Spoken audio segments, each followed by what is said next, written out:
शशिकांत,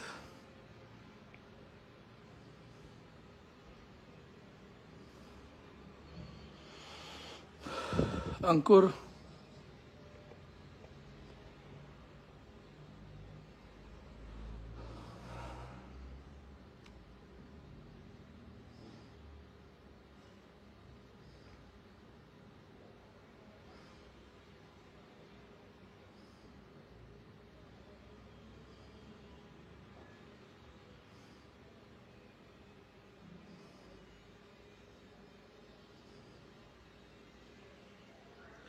अंसारी जी,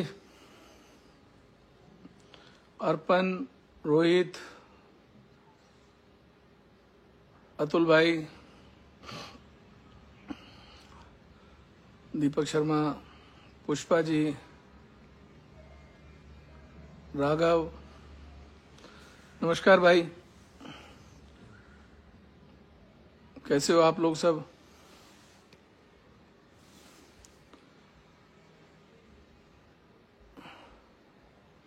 आप सभी को मेरा बहुत बहुत नमस्कार। मैं लगातार कई दिनों से बहुत सारी बातें चल रही थी और बहुत सारी बातें उत्तेजित होकर, गुस्से में होकर दूसरे पक्ष की तरफ से भी गई और हमसे भी कही गई, लेकिन हमने कभी किसी के मान सम्मान को ठेस पहुंचाने के लिए कोई बात नहीं कही।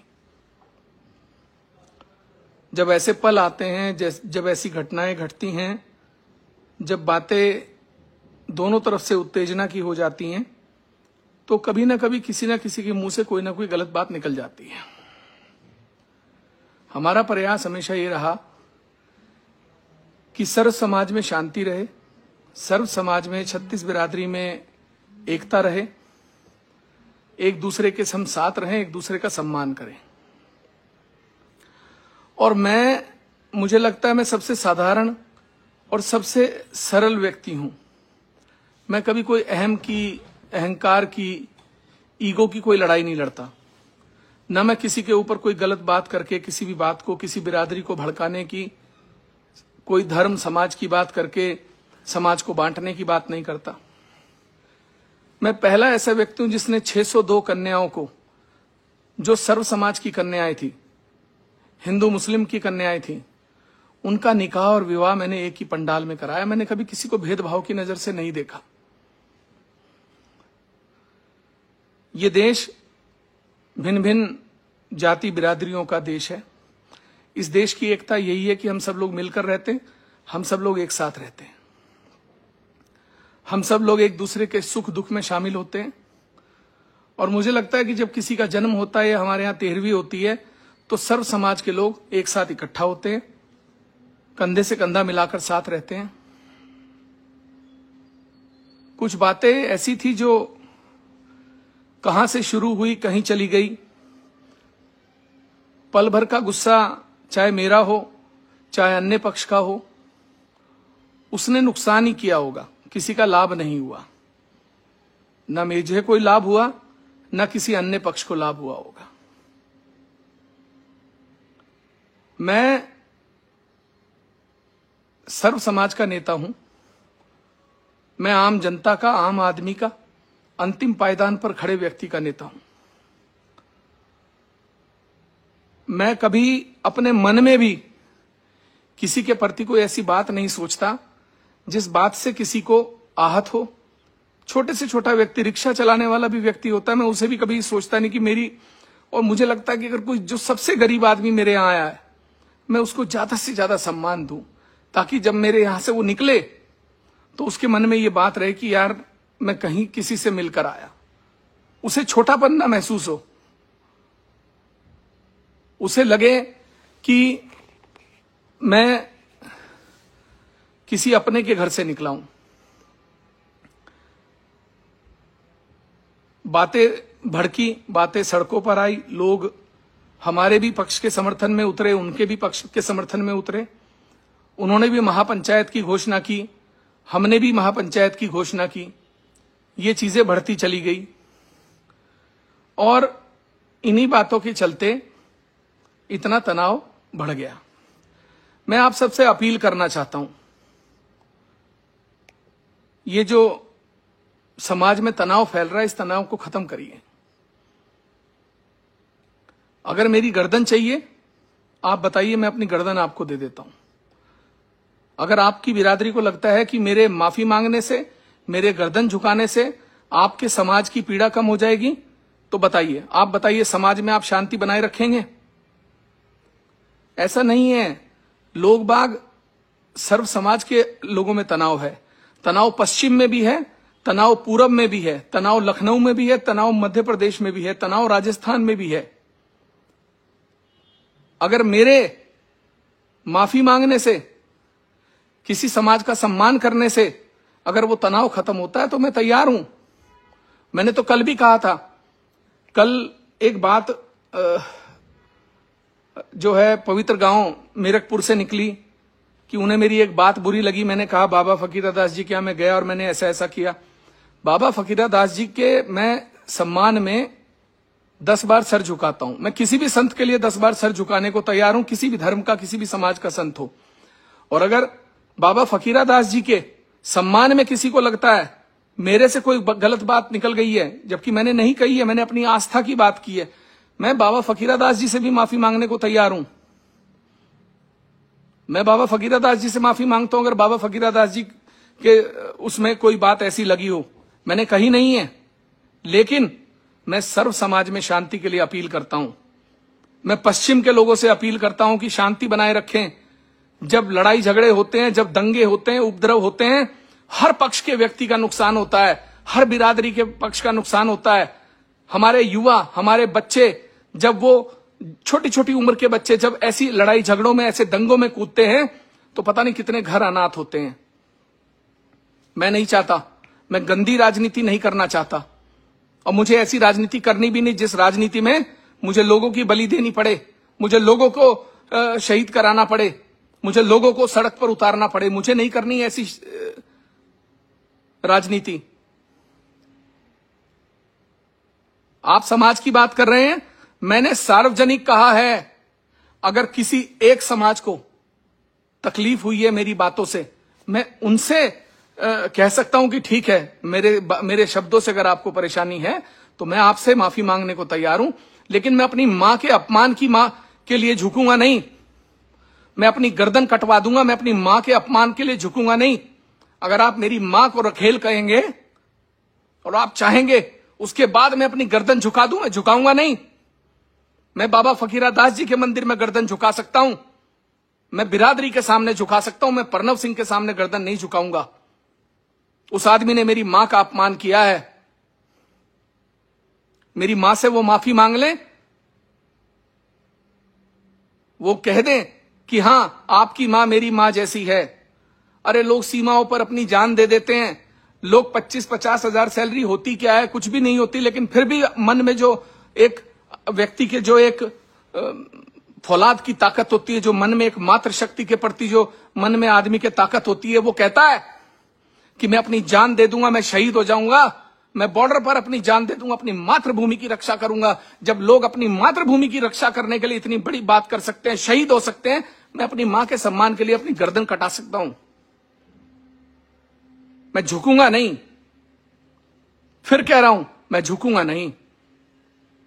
बिरादरी की बात है, मैं सार्वजनिक बिरादरी से कहता हूं, ठीक है मैं माफी मांगता हूं आपसे, लेकिन मैं किसी एक व्यक्ति के आगे झुकूंगा नहीं। बिरादरी मेरी भी है, मैं सड़क पर नहीं हूं, मेरी बिरादरी भी यहां से शुरू करके पूरे देश के अंदर है, और मैं एक बिरादरी का नेता नहीं हूं। मैं फिर आपसे कहना चाहता हूं, मैं सर्व समाज का नेता हूं। इस हरिद्वार जनपद में हर विधानसभा में 10-20 हजार लोग मुझसे प्यार करते हैं, मुझे चाहते हैं। मैंने लोकसभा का चुनाव लड़ा था, हर विधानसभा में लोगों ने मुझे प्यार दिया है। मेरे मन में जाति बिरादरी नहीं है, मैं जाति बिरादरी की बात नहीं करता, मुझसे नहीं हो सकती। और जिस दिन मुझे यह बात करनी पड़ेगी ना कि मुझे एक बिरादरी को एक आंख से देखना पड़ेगा, उस दिन मैं राजनीति छोड़ दूंगा।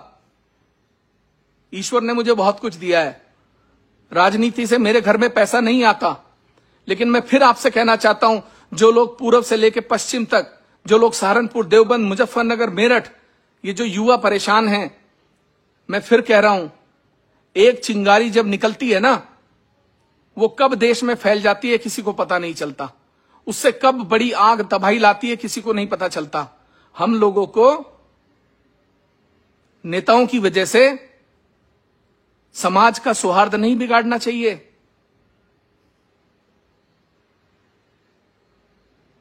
खास तौर पे मैं सबसे कहना चाहता हूं कि हम नेताओं की आपसी लड़ाई के चलते आप लोग अपना सौहार्द मत बिगाड़ें। समाज में आप शांति बनाकर रखें बस। और मैं प्रशासन से कहना चाहता हूं, मैं हरिद्वार प्रशासन से कहना चाहता हूं, आप हमारे लोगों को परेशान करने की बिल्कुल भी कोशिश मत करें।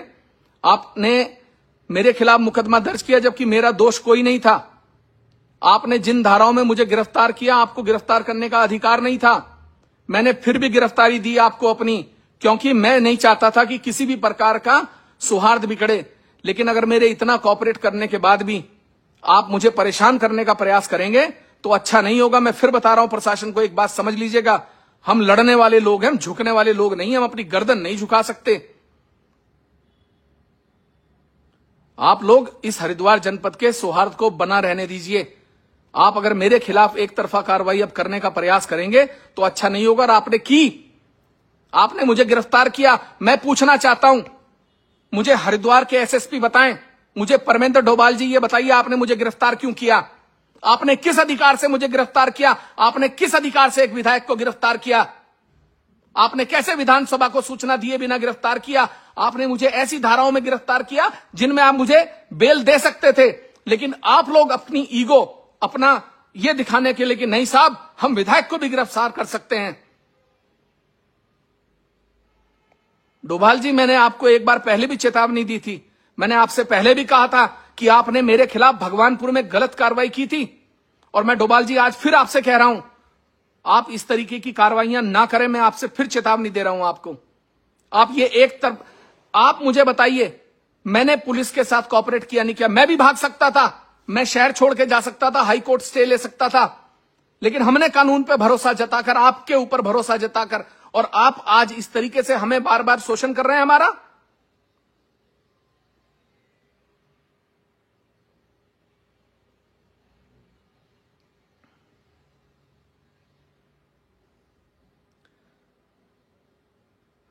अरे मेरे मन की पीड़ा किसी ने सुनी है?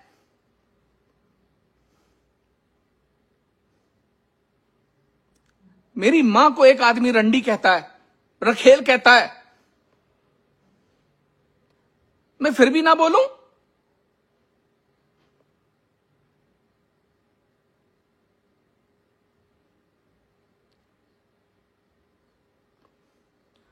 कुछ लोग कह रहे हैं कि तमंचा लहरा रहे थे,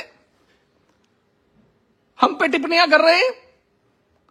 अरे तमंचा क्यों नहीं लहराएंगे? जब तुम्हारी मां को कोई भागी हुई रखेल कहेगा तो तमंचा नहीं लहराओगे तुम?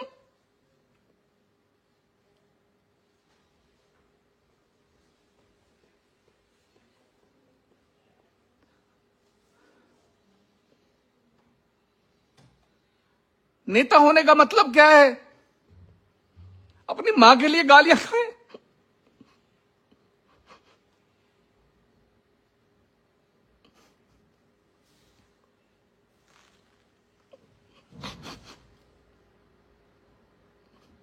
अपनी मां को रंडी कहलवाए?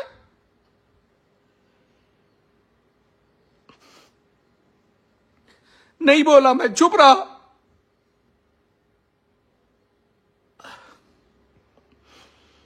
कोई बात नहीं यार, हम कुछ गलत कदम उठाएंगे, लोगों में, समाज में गलत संदेश जाएगा, लोग आपस में खूनी वार करेंगे, एक दूसरे के दुश्मन हो जाएंगे। चुप रहा, कोई बात नहीं यार। उन शब्दों को देखा आपने? आप कहते हो एक एक मंत्री के घर से एक सुंदर औरत को भगाकर एक आदमी ले गया और कमरे में बंद करके घपाघप किया और एक नाजायज औलाद पैदा हुई। इन शब्दों के बाद भी ना बोले हम?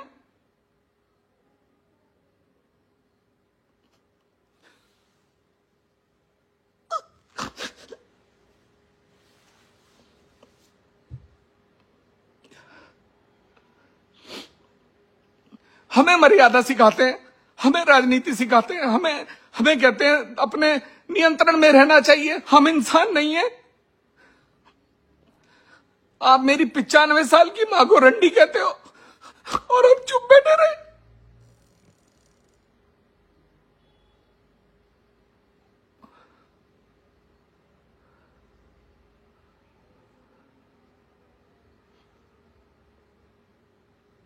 अरे अपने ऊपर रख के देखो, तुम्हारी मां को कोई रंडी बोलेगा, तुम्हें नाजायज औलाद बोलेगा तो दुख नहीं होगा? अपनी पीड़ा 4 दिन तक अपने मन में रखी, चुप रहा, बोला नहीं कि चलो समाज में माहौल खराब ना हो, समाज में माहौल खराब ना हो।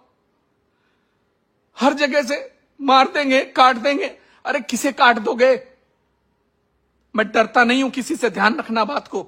और जब मां के सम्मान की बात आती है तो आदमी झुकता नहीं है, अपनी गर्दन कटा लेता है।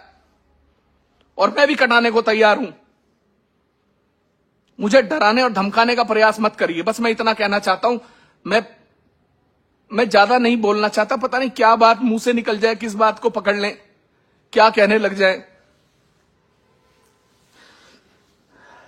बिरादरी बिरादरी बिरादरी, मैंने राजनीति शुरू की थी कि चलो सर्व समाज की बिरादरी काम करेंगे, सर्व समाज का काम करेंगे। कोई जाति नहीं देखी, कोई बिरादरी नहीं देखी। कश्यप, दीवान, सैनी, गुज्जर, दलित, चौहान, सबके काम किए, सबके लिए खड़ा रहा, सबकी मदद की।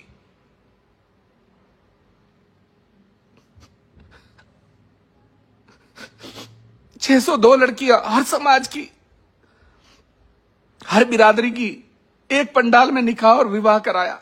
नहीं यार, सर्व समाज की बात करेंगे, एक नई राजनीति करना चाहेंगे। मुझे भी घसीट दिया उसी में।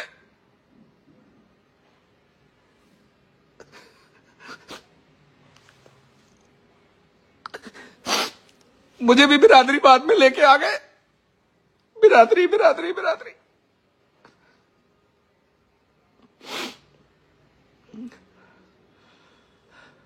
बस बिरादरी बिरादरी बिरादरी। अरे यार, क्या सोच के राजनीति में आया था? क्या जरूरत पड़ी थी मुझे आने की? कोई जरूरत नहीं थी मुझे इस राजनीति में आने की, इस गंदी राजनीति में आने की।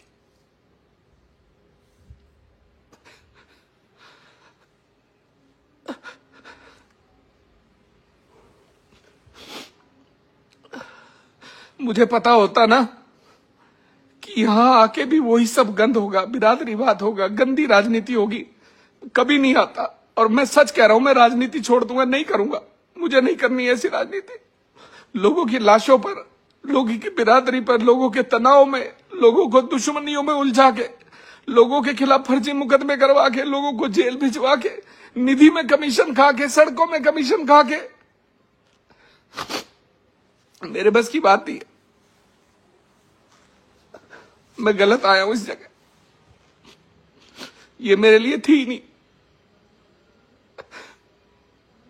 4 दिन तक अपनी मां के दर्द की पीड़ा को अपने गले में, अपने अंदर, अपने दिमाग में, अपने दिल में दबा के बैठा रहा। कोई आदमी आए, सड़क पे चलता हो, मुझे कह दे तेरी मां रंडी है, तेरी मां रखेल है, लोग मुझे ज्ञान देते, तुमने पिस्टल लहरा दिया, तुमने ये कर दिया, तुमने देवभूमि में ऐसा कर दिया। अरे अपने ऊपर डाल के देखो, अपने ऊपर डालकर देखो। जब तुम्हारी मां को कोई रखेल कहेगा ना, तुम्हारी मां को भागी हुई औरत कहेगा, तुम्हें नाजायज औरत कहेगा, तब तुम्हें पता लगेगा पीड़ा क्या होती है। अब मैं डोभाल जी कहना चाहता हूं, आपसे कहना चाहता हूं, मैं, अगर मेरी गिरफ्तारी आपको करनी है, आप कर लीजिए। आपको जहां बुलाना है बुला लीजिए, मैं आने को तैयार हूं। मैं समाज में ये तनाव नहीं चाहता। मैं नहीं चाहता समाज में किसी भी प्रकार का तनाव। आप मुझे बताइए, मुझे कहां आना है, मैं आके गिरफ्तारी देने को तैयार हूं। बताइए।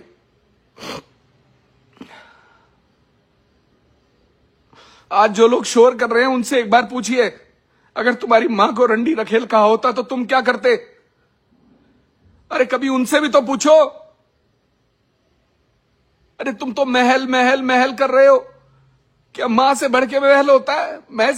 मां से बढ़ के कोई विरासत होती है? क्या मां से बढ़ के इस धरती पे कुछ है? तुम्हारे लिए महल होगा, मेरे लिए मेरी मां बड़ी है।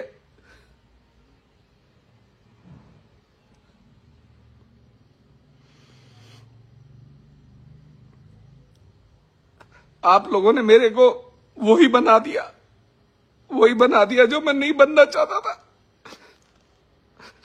आप लोगों ने मेरी राजनीति, जो मैं चाहता था कि मैं सर्व समाज के लिए काम करूं, हर गरीब आदमी के लिए, हर छोटे आदमी के लिए काम करूं, हर गरीब आदमी के घर जाऊं, जिसके घर में चूल्हा भी नहीं है उसके घर जाके खाना खाऊं, जो चूल्हे पे बनाता, जिसके घर में बिजली नहीं है उसके घर जाऊं, उसे लगे कि हमारा विधायक नहीं भाई है, हमारा परिवार है, हमारे घर का है। पर आप लोगों ने मुझे घसीट लिया, उसी गंदगी में घसीट दिया आप लोगों ने मुझे, मैं जिससे बचता रहा 3 साल तक। आप लोगों ने मुझे उसी चीज में घसीट दिया।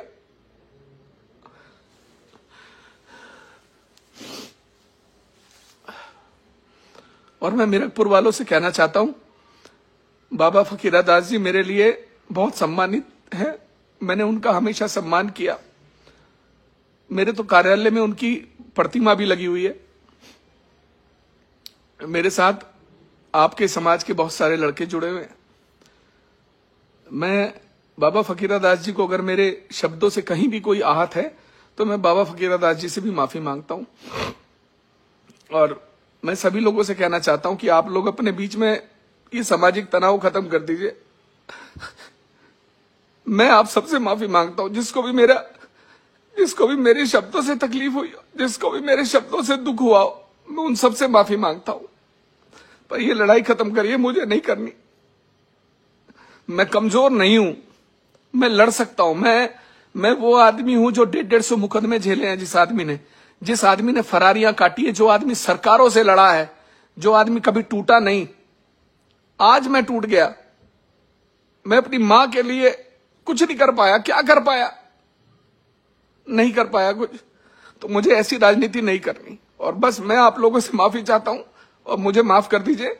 मैं दोबारा मुझे राजनीति नहीं करनी। बस मैं आपसे सबसे ये कहता हूं। बहुत बहुत धन्यवाद।